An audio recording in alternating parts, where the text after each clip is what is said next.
It took us most of the night to pack the truck. We couldn't fit much into the back, so I had to fit all my things into 3 bins. I had to bring the necessities, toothbrushes, notebooks, and bed sheets, but I had to leave behind some things that were very dear to me, like my cello and my handmade sculptures. These were the first of many precious things that I had to leave behind. The night before, I laid awake for hours thinking through how I was going to spend the last few hours with my sister and my parents before they said their goodbyes. I was the first of my siblings to move this far away for college, so I wasn't sure how my mom was going to react. Most nights this summer, my dad and I would stay up long after my mom would go to bed and talk about my plans for the future. He'd talk about when he was a student and what to expect, to never be afraid, and to never let your guard down. I would miss those talks. Great things lie ahead of me in Chicago, and my past has shaped me for the future. So once I got into that truck, and the open road towards Illinois was all that could be seen, the start of my new reality was no longer years away, but just 6 hours away.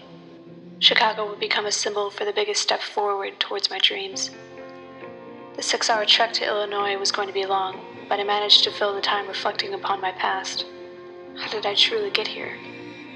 Back in high school, math, science, and business were no interest of mine, but it seemed that most of my peers and teachers believed that those career fields would be the most prosperous. So when I was approached about my plans for college, I would reluctantly say film because I was afraid of their lectures. They'd often ask about a plan B, thinking that I was only taking Hollywood's lure for fame. I had come up with a plan B, but it only consisted of a different job in the same industry. Getting a foot into that industry wasn't going to be easy, but neither was any other career. Everyone competes against everyone else the same way. Thankfully, when I would talk about my plans with my parents, they were typically supportive. Still being concerned parents, though, they often lectured about the difficulty of making freelance a starting career. Even faced with all these challenges, I knew that moving to Chicago would be my best bet in finding a way to overcome them.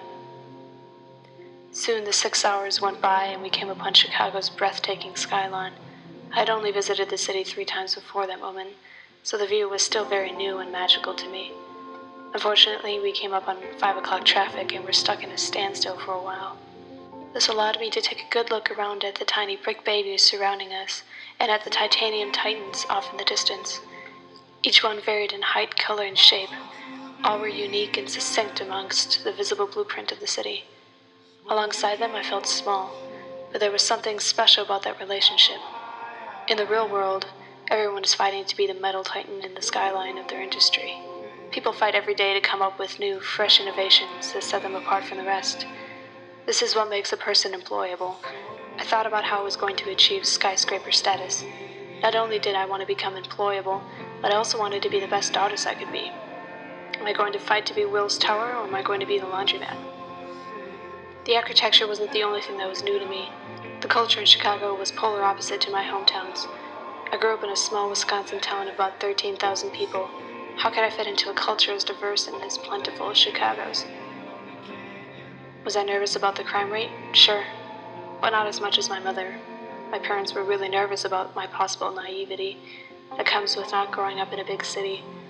Ultimately, I believed that I would slowly but surely get used to the bustling atmosphere. I was raised to be aware of the other worlds around me, so I came to Chicago with an open mind. Thankfully, it seemed that among 3 million people, the city still had room for one more. After missing a couple exits and being nearly T-boned by a taxi, we finally arrived at my apartment. Unloading the truck was painless given the small amount I got to travel with. I set my desk up with my CD player, my favorite lamp that I got in an antique shop back home, and my grandmother's old jewelry chest. I then turned around to look out my bedroom window onto the city of Chicago, Willis Tower off in the near distance. Looking back at my desk, I found that home really wasn't too far away.